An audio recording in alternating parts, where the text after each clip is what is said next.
की जरूरत है, जिसकी सोच में, जिसकी कार्यशैली में, जिसके नियत में, जिसके नीति में इस देश का राष्ट्र सर्वोपरि हो, जिसका सपना हो कि मां भारती को वैभव पे ले जाना है। अगर 5 साल की दोबारा सरकार हमको नहीं मिलती, 19 में हमको दोबारा प्रचंड बहुमत नहीं मिलता, तो क्या हम अयोध्या में रामलला का मंदिर बना पाते? क्या कश्मीर में धारा 370 हम समाप्त कर पाते? क्या नागरिकता संशोधन अधिनियम हम लागू कर पाते? क्या? लेकिन साथियों, दुर्भाग्य है, जो काम आजादी के समय हो जाना चाहिए था, जो विषय आजादी के समय का था, उस विषय को लंबे समय तक क्यों लटकाए रखा गया? जब इस देश में नागरिकता संशोधन अधिनियम लागू होता है तो माइनॉरिटी के बीच में इस तरह का भ्रम फैलाने का काम किया जाता है कि अब सारे माइनॉरिटी के लोगों को ट्रेन पे बैठाल के पाकिस्तान और बांग्लादेश भेज दिया जाएगा, और धरने पे बैठ जाते हैं। धरने पे क्या क्या होता है वो बात किसी से छुपी नहीं है। धरना के पीछे कौन लोग थे वो बात किसी से छुपी नहीं है। और जब देश में अब दोबारा इस किसानों की दशा को, किसानों की स्थिति को सुधारने के लिए 3 बिल पास होते हैं, तो फिर दोबारा धरने पे बैठ जाते हैं। धरने पे बैठने वाले कौन लोग हैं? साथियों, दुर्भाग्यपूर्ण है, आजाद भारत में जितनी मोदी सरकार को अग्नि परीक्षा देनी पड़ी, शायद किसी सरकार को नहीं देनी पड़ी। बात बात में धरना, बात बात में प्रदर्शन। आज धरना करके कहते हैं कि हम किसान विरोधी हैं। स्वामीनाथन आयोग जिनके शासन काल में बना, उन्होंने लागू नहीं किया, तो वो सब किसान हितैषी बनना चाहते हैं। और हमने स्वामीनाथन आयोग को, रिपोर्ट को लागू कर दिया, तो किसानों में भ्रम फैला के कहते हैं कि हम किसान विरोधी हैं। जिन्होंने किसानों को 1 रुपया नहीं दिया, पिछले 2 सालों में 10 करोड़ किसानों के खातों में 1,12,000 करोड़ रुपया सीधे खाते में हमने डाल दिया, और भ्रम फैलाते हैं कि हम किसान विरोधी हैं। जिन्होंने किसान और किसी को मजबूत करने के लिए कुछ नहीं किया, वो अपने को किसान हितैषी बताते हैं। और देश के यशस्वी प्रधानमंत्री जी ने 1 लाख करोड़ रुपए का किसान इंफ्रास्ट्रक्चर की शुरुआत की, और कहते हैं हम किसान विरोधी हैं।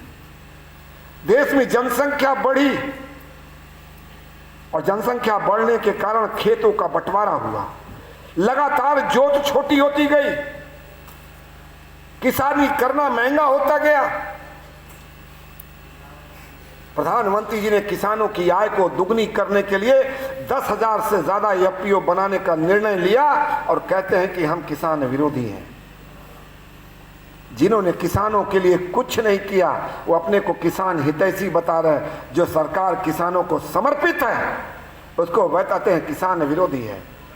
मैं त्रिपुरा के इस पवित्र धरती से, मीडिया के लोग नहीं सुन रहे, कार्यकर्ताओं के माध्यम से त्रिपुरा के लोगों से कहना चाहता हूं, जो कम्युनिस्ट के लोग आज सरकार को किसान विरोधी बता रहे हैं, कह रहे मंडी समाप्त हो जाएगी तो किसान का नुकसान हो जाएगा। यदि एपीएमसी इतना अच्छी चीज है, इतनी महत्वपूर्ण चीज है, तो मैं उनसे आग्रह करना चाहता हूं, पूछना चाहता हूं कि आपने कम्युनिस्ट शासन प्रदेशों में उसको लागू क्यों नहीं किया? आपने त्रिपुरा में लागू क्यों नहीं किया? आप केरला में उसको लागू क्यों नहीं करते? क्योंकि आप भली बात जानते हैं कि जो कानून है वो किसानों को सशक्तिकरण करने वाला है, किसानों को और एक प्लेटफॉर्म देता है, किसान को आजाद करने वाला है। आजाद भारत में जिन लोगों ने किसानों को गुलाम बनाए रखा, किसान को अपनी मर्जी पे उसको सामान बेचने की अनुमति नहीं दी, अपने शर्तों पे उसको बेचने की अनुमति नहीं दी, अपने सामान का मूल्य तय करने का अधिकार नहीं दिया, आज वो बताते हैं कि हम किसान विरोधी हैं। हमने देश के किसानों को आजाद कर दिया,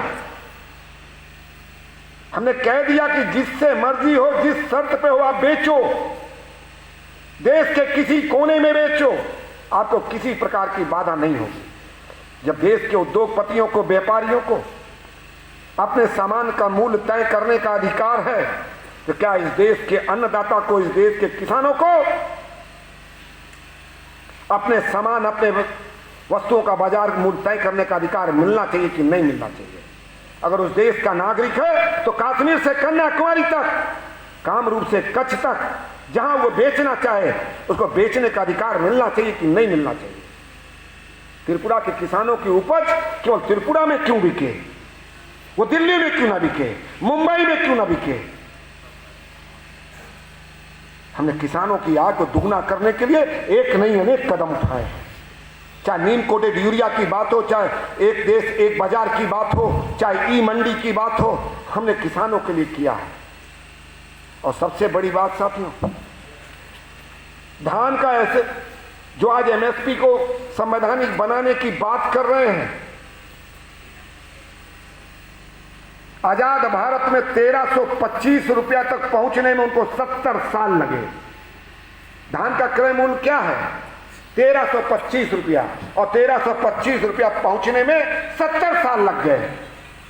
और हमने मात्र 6.5 साल में हमने 550 रुपया एमएसपी का दाम बढ़ा के 1865 रुपया कर दिया, और हम किसान विरोधी हैं। इससे ज्यादा दुर्भाग्य नहीं हो सकता। साथियों, कोई और लोग नहीं है, ये वही लोग हैं जिनको देश की जनता ने 2014 में, 2019 में और त्रिपुरा की जनता 2018 में जो नकार दिए, ये नकारे हुए लोग हैं जिनके पास कोई राजनीतिक एजेंडा नहीं। इसलिए समाज में भ्रम फैला के रोज नए मुद्दे को खड़ा करके सरकार को अग्नि परीक्षा देने के लिए मजबूर करते हैं, प्रयास करते हैं।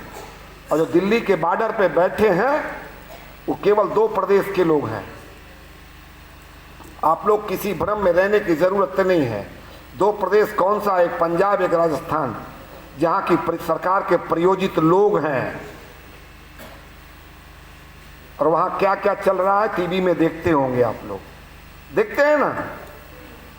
अब